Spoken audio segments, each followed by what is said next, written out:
You should have seen him. The thing didn't stand a chance. Yeah, neither did you, I hear. Welcome back, Sid. Welcome back, Sid. Yes. Welcome back. Trip wasn't too much of a pain in the arse, I hope. Truth be told, it was me who suggested roping you in to help with the trial. But from what I hear, things didn't go quite as planned. No, they most certainly did not.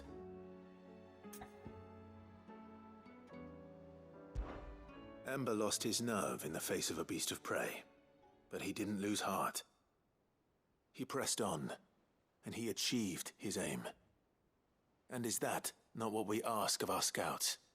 Indeed it is. Thank you for your honest appraisal, Sid.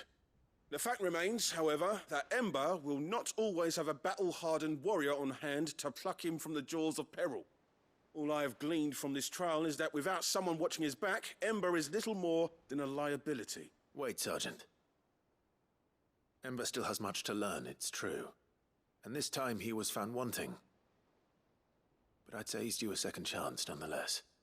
After all, he did do as you asked. With a bit of hard work, any hand can be made to hold a blade, and any mind can conquer its fears. But a scout's nose is different. You've either got one, or you ain't. And by sniffing out that log, young Ember here has shown he has a conch and a half. Wouldn't do to waste it now, would it? Fine. One more chance. I'll do whatever you ask. I'll spend my days and nights in the pit if I have to. I'll show you. Just you wait. Daft as a brush, that one. But his heart's in the right place. Just like someone else we know. And if you ask me, we've been leaning on him for far too long. That time the curse breakers took some of the weight off his shoulders, I reckon. It couldn't hurt. Just don't tell Gav I said so, will you? I won't have him thinking he's been hard done by. Next thing you know, he'll be asking for a day off. Chance would be a fine thing. Back to work. Forgive me, Sid. This did not play out as I expected. Things really do these days. But that's why we need men like Ember more than ever. Men who can make the best out of a bad situation. Remember that. I will, Sid. Thank you.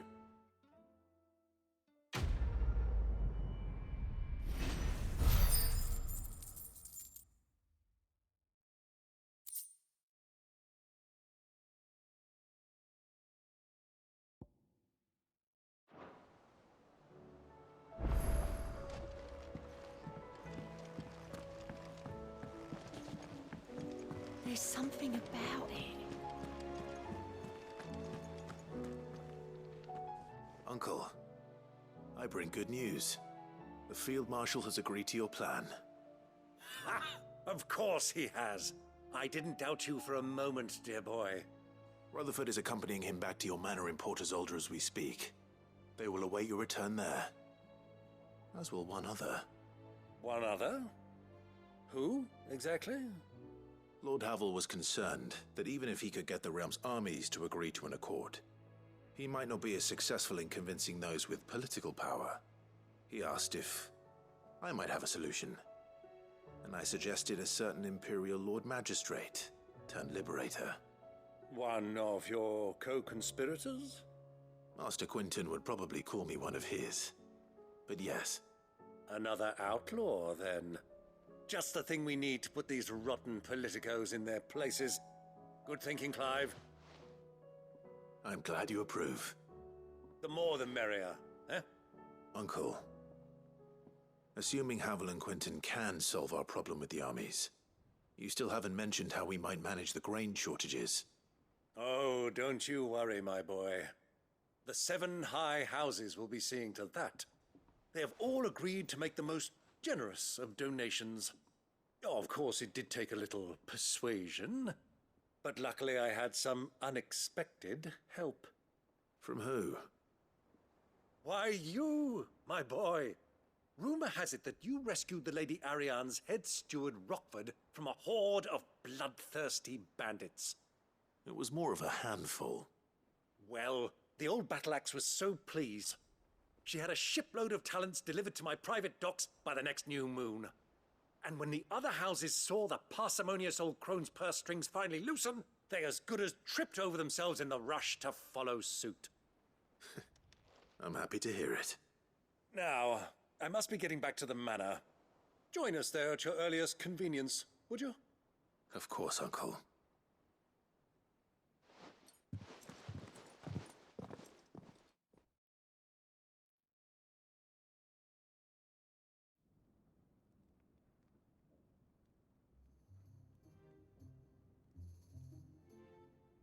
And how, pray tell, will we get that grain to the capital if the roads are still overrun with Akashic?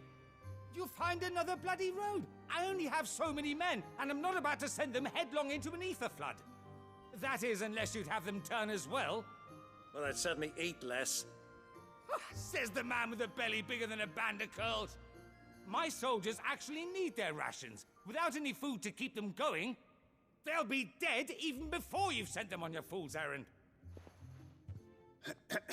If I may, gentlemen, perhaps I might suggest an alternative approach. Though supply routes are indeed disrupted, there is no shortage of ships. Indeed, they bob away in every bay from here to Randalar, awaiting a safe haven. Allow them to make port and fill their bellies full of grain. And once those who crowd the cities are fed, ferry the displaced back to the countryside to work the fallow fields. But I'm sure that you wish to continue your discussion. Forgive the interruption. Two such firm friends as yourselves need no help from the likes of me. Rutherford spoke fondly of the great bond between you. Us? Friends? I can't stand the man. Clive, I'm beginning to question the quality of the company you keep. And what kind of company are you expecting him to keep? The man's a criminal. Criminal? How dare you? You are not fit to breathe the same air as this fine, upstanding young gentleman. Upstanding? He calls himself Sid the Bloody Outlaw. Once more unto the breach.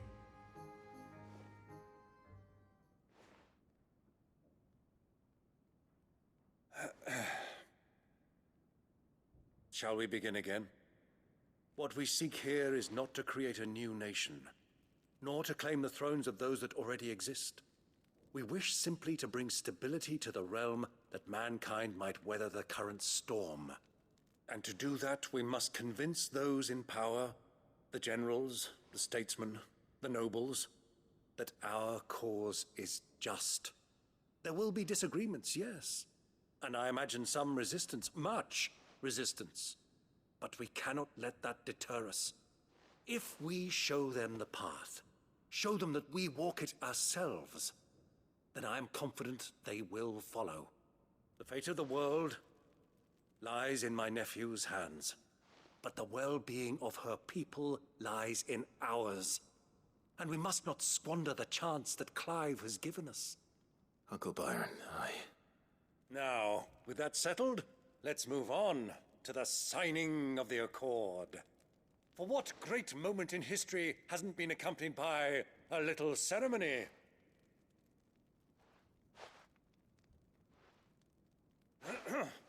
Citizens of Valisthea, I present to you the Triunity.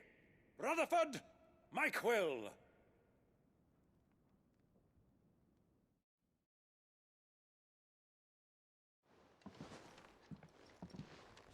Well, my boy, the stage is set.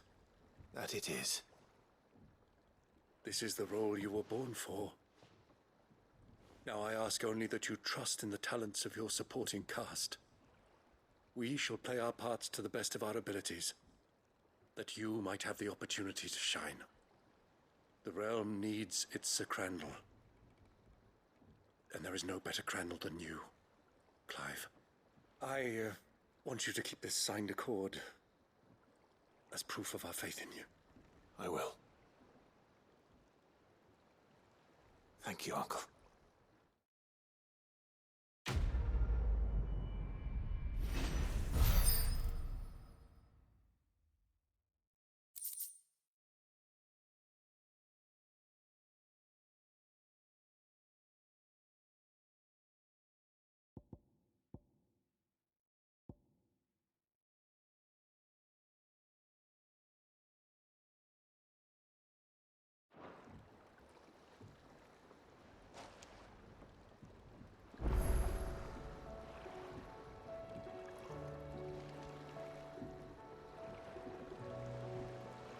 Sorry.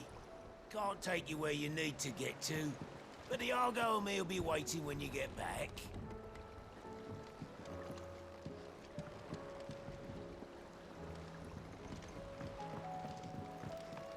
What do you think that thing is? It's a damn... And how the hell is Sid gonna deal with that?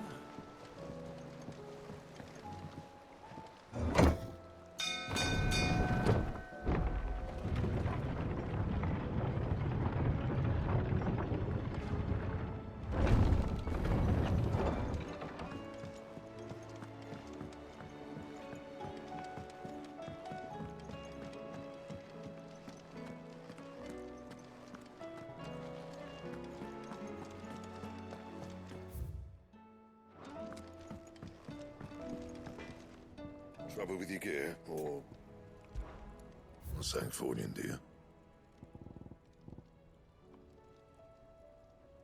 Anything else? Say what you will, Lady Karen has seen our shelter.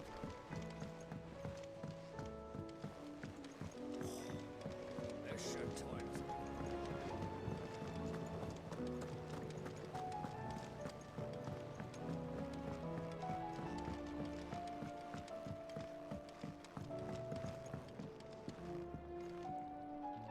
Oh.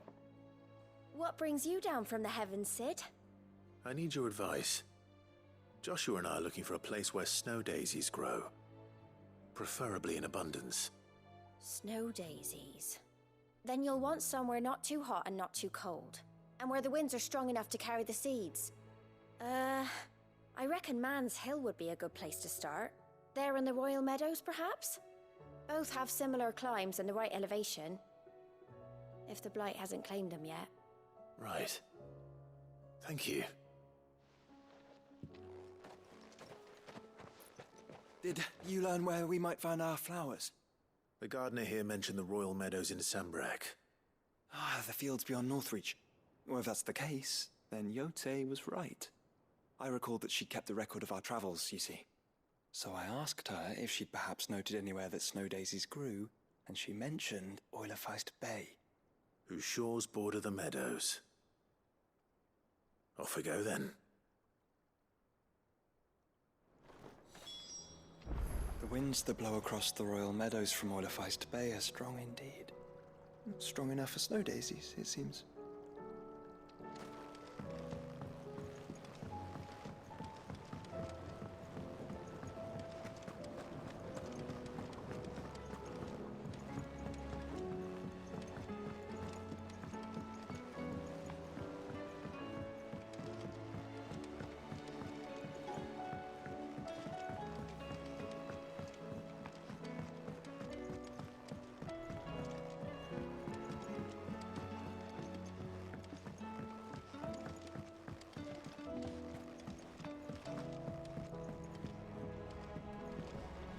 Whatever should I write next? Do you think Sid'll tell us about his adventures in Ash?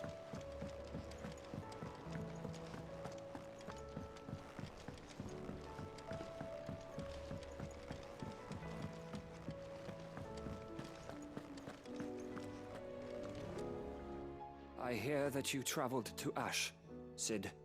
Did you by any chance recover the names of my fallen friends? I did. Yes.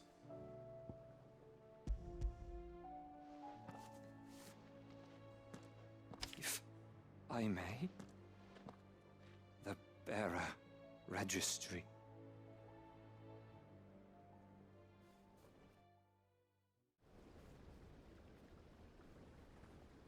The director was a brutal man.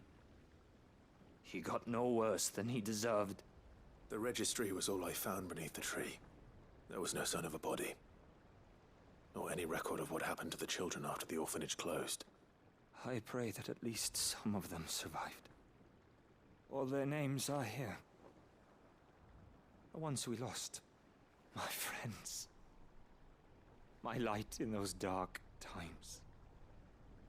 I can still remember their faces, like it was yesterday. Children who were taken from their bunks in the morning, never to return. No explanation ever offered. They'd be happy to know that you survived, Herman. But why did I make it out alive, when so many others died in that awful place? It's not your fault. And blaming yourself won't bring them back. Honor their memory. See that their names live on. That way, at least. They're never truly gone. Thank you. Sid, I'm going to write a book. An account of the horrors of Badbach, and the spirit of those its custodians sought to crush. All of Valisthea will know of our suffering, and in the name of those I lost, I will not let it happen again. Neither will I. These records would have been buried for all eternity, were it not for you. Thank you.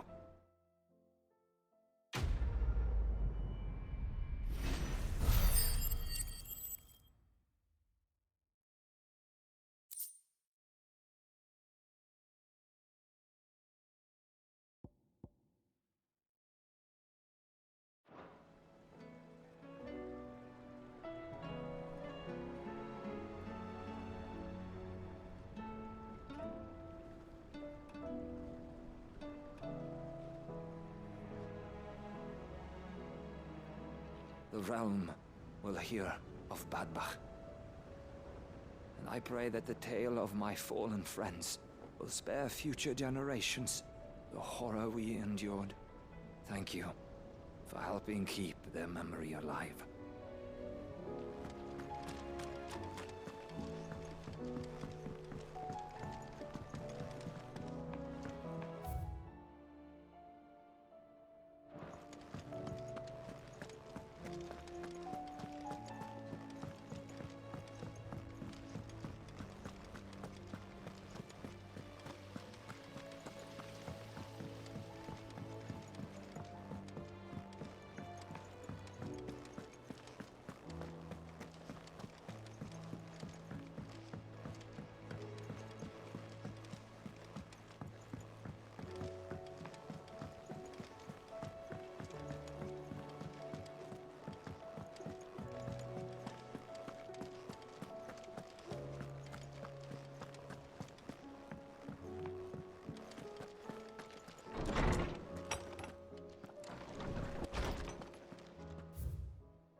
It's usually me making demands of Hippocrates.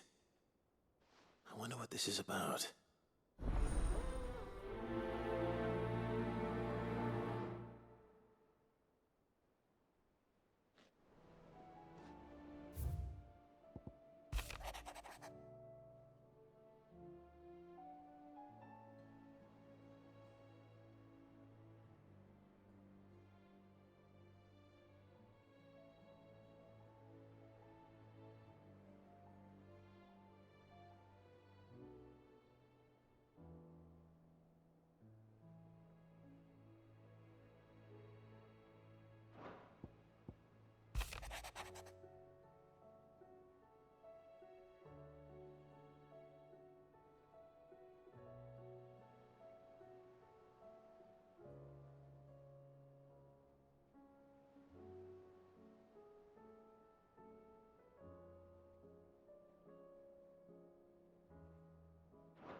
Swordsman Harpocrates. I received your note. Ah, yes. I expect you're wondering what this is all about. You spoke of making amends with Dion, but I can't imagine what for. Then I should begin by telling you that I was once his tutor. This was some years ago, of course, before I joined Cid in his hideaway.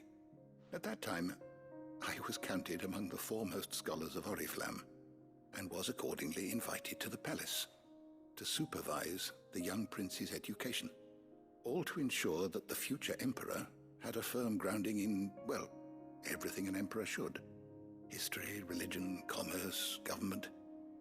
Alas, our time together was cut short when Dion left to join the Dragoons, his studies no longer being deemed necessary.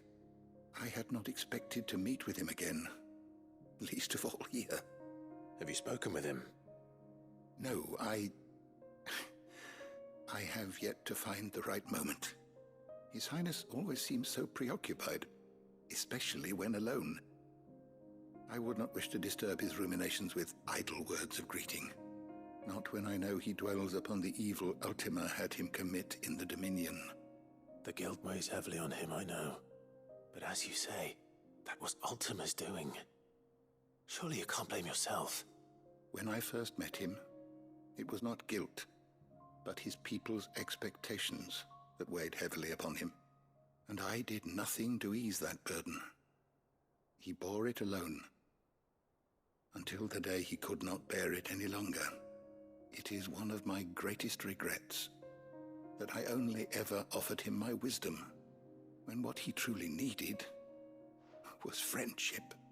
The blame for Dion's transgressions lies not only on his shoulders, but on mine. I see. I'm ready to help you in any way that I can.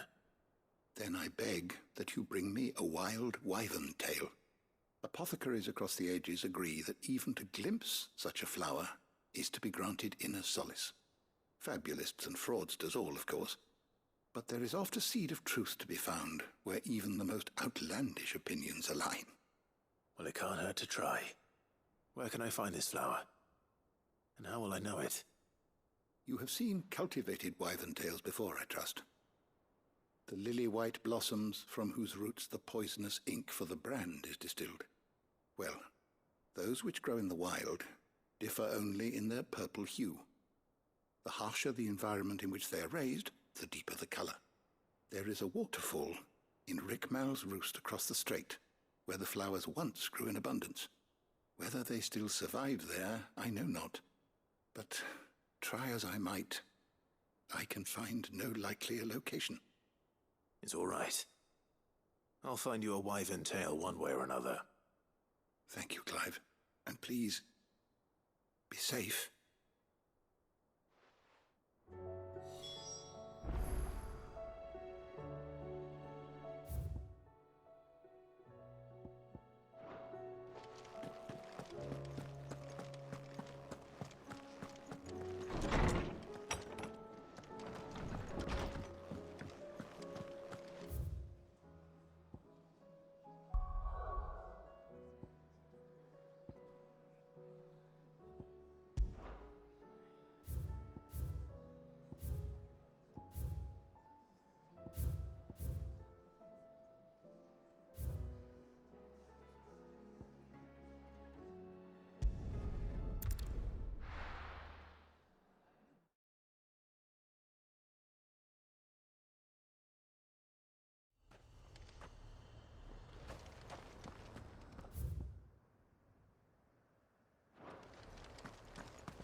slow.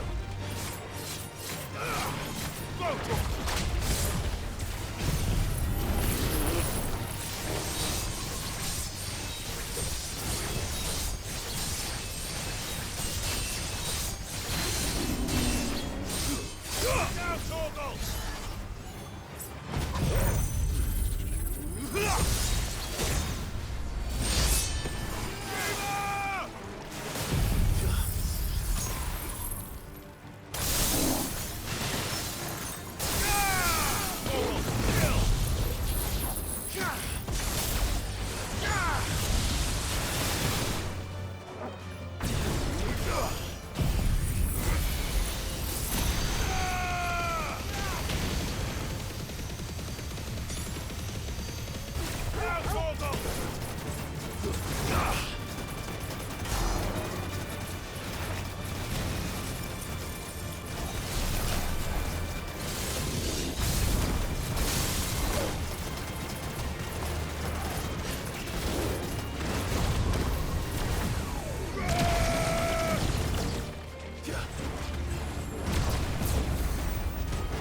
This one.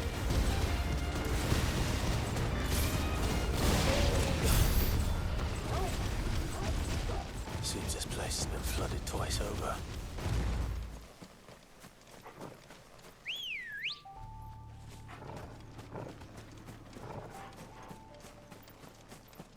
Purple flowers blooming next to a waterfall. Shouldn't be too hard to find.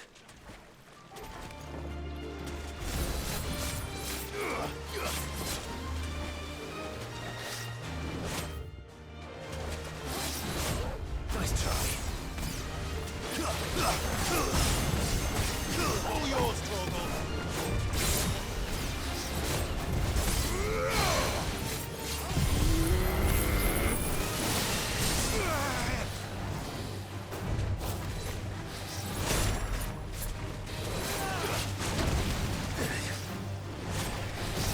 Nice try. Go, Torgal!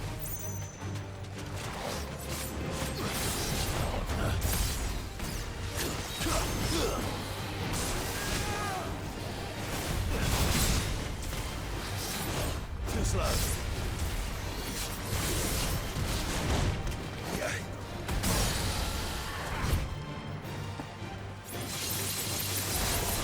Over here!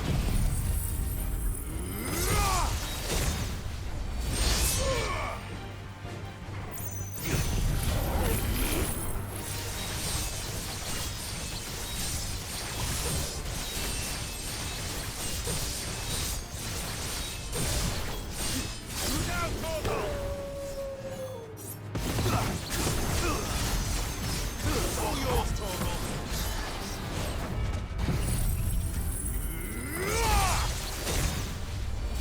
You're sick!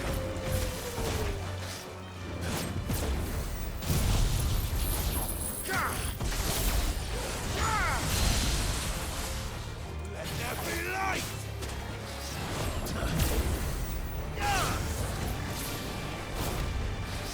Too slow.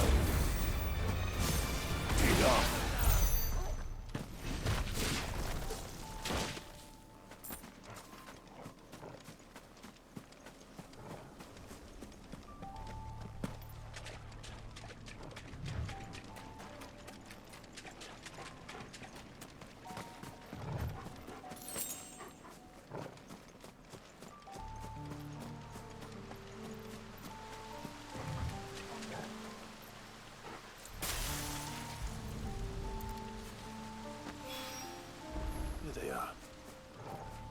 Might as well pick enough for a bunch, I suppose.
Better already.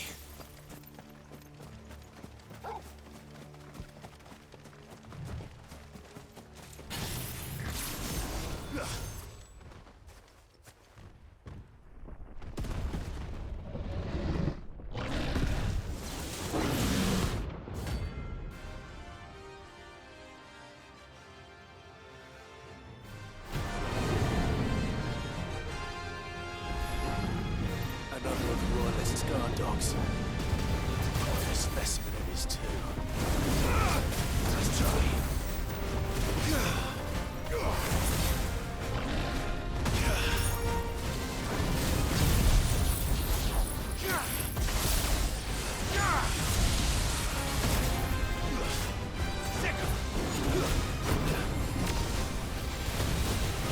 Too slow. This one.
Good girl. Run like the wind.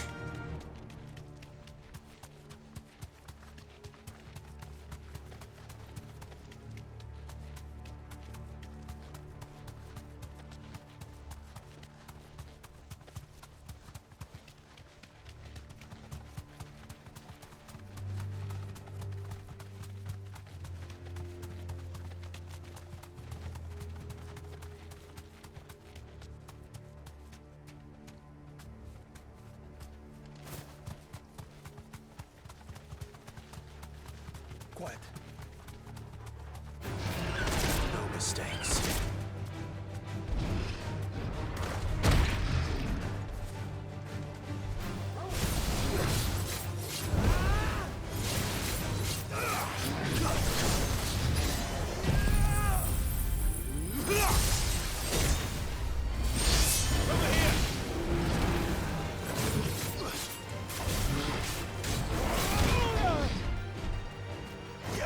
I needed that.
Get him!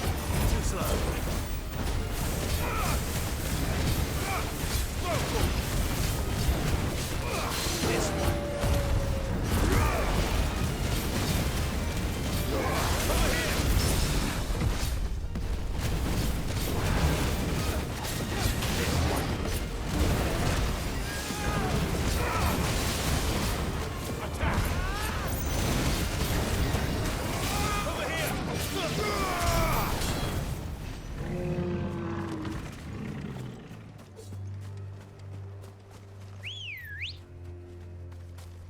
Let's go.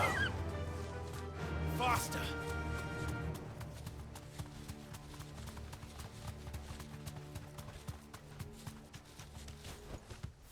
That'll do, girl.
finished.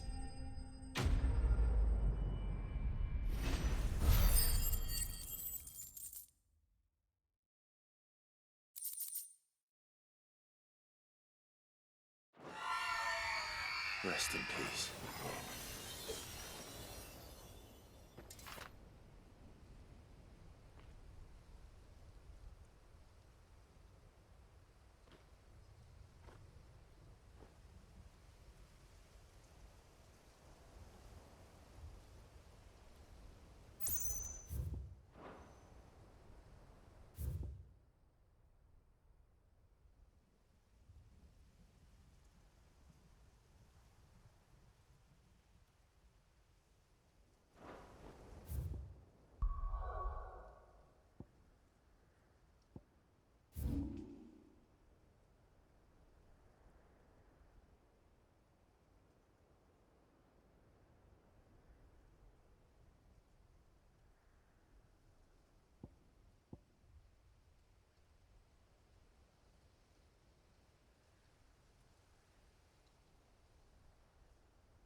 Oarsman, I found the flowers you were looking for.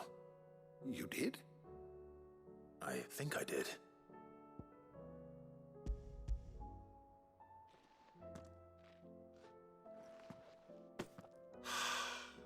You did indeed. My dear boy, thank you. You wanted to make Dion a gift of one, did you not? Shall I invite him to join us? Oh, I don't... It's no trouble. I'll go and fetch him.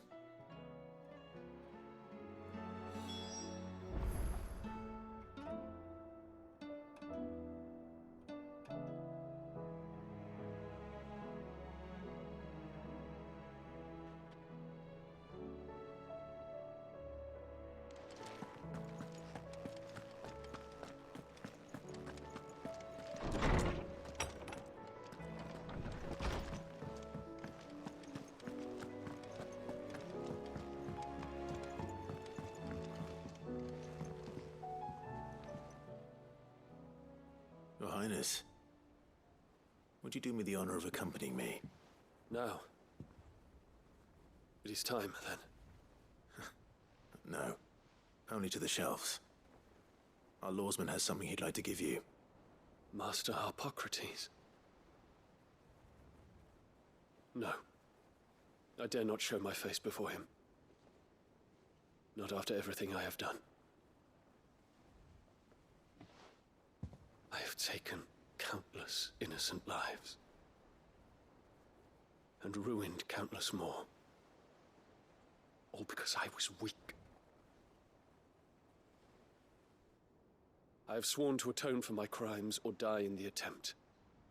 But were I to meet with him again,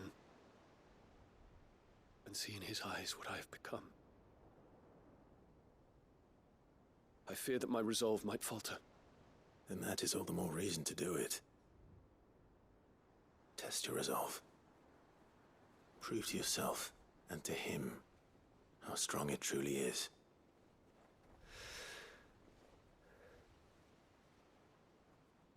You are right.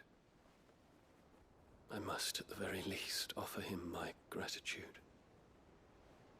Very well, then. Take me to him. Follow me.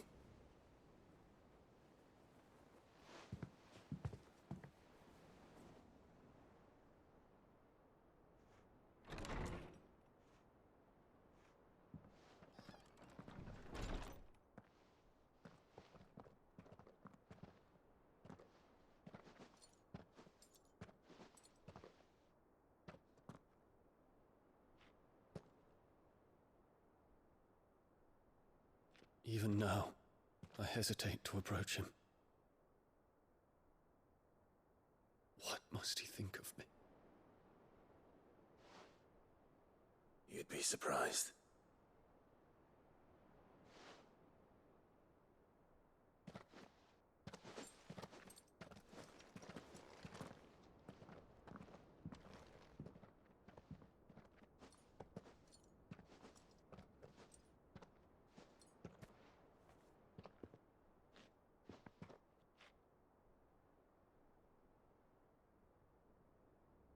Master Harpocrates, pray, accept my apologies for leaving your tutelage before my studies were complete. Your lessons opened my mind to a world quite unlike the one I had imagined from within the gilded confines of the palace. And I shall be forever grateful for the efforts you made to enlighten me. Lift up your head, Your Highness. The deeds of youth require no apology. That you took the time to visit me says much about the man you have become. Now, there is something I would like to show you.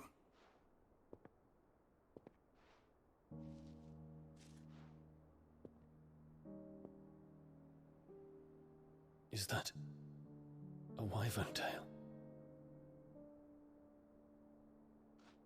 The color is unfamiliar to me. Because it is unique to those found in the wild. Something in the harsh environments in which they grow lends them this striking hue. Their roots are indistinguishable from those of their hothouse cousins, but once they bloom, the difference is immediately apparent. In this flower, I see you, Your Highness. Its roots were the roots of a wyvern tail, with all that implies. But they do not define it, just as yours do not define you. I want you to have it, that it might remind you of this truth.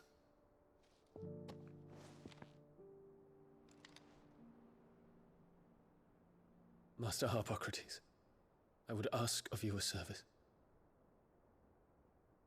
Keep your gift until I have fulfilled my duty to the realm, for only then shall I be deserving of it.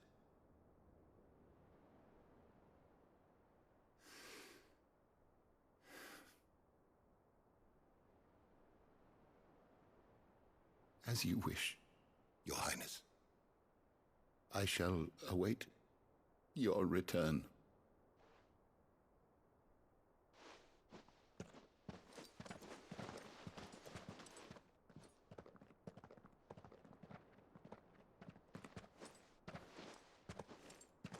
Our roots do not define us. No wonder my stepmother didn't like him. For reuniting me with memories I had thought long lost.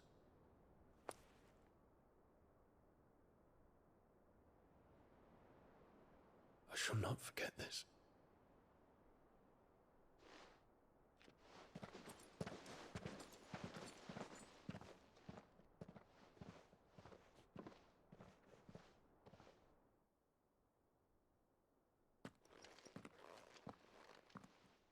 Thank you, Clive. Were it not for you, I fear I might never have found the right moment to speak with him. Not to mention the wyvern tails.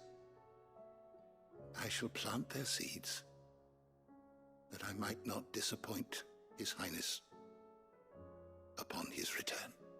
I hope the soil in the hideaway is to their liking. Why, these flowers bloomed in the bleak, black wastes of Waloed. I'm sure Nigel's yard will suit them to a T.